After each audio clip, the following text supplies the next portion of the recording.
தவறு இல்ல அப்படின்னு நான் சொல்றேன். நான் வரல, அது எனக்கு பிடிக்கல. ஒரு கேள்வி நீங்க கேட்டீங்க, நான் கேட்கிறேன் உங்ககிட்ட. நான் தனியா ஒரு கட்சி ஆரம்பிச்சேன். எதுக்கு?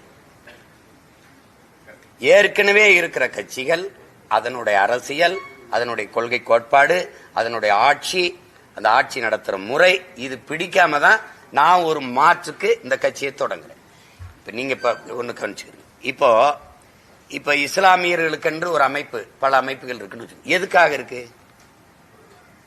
திமுக தான் எங்களுக்கு பாதுகாப்புனா அப்புறம் தனியா ஒரு அமைப்பு எதுக்கு? கேள்வி வருதா இல்லையா?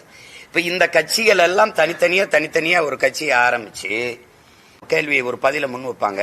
என்ன இருந்தாலும் கட்சியை காப்பாற்ற இந்த திமுக அதிமுக ஆட்சி, அந்த ஆட்சியின் நிர்வாக கொடுமை, அதனுடைய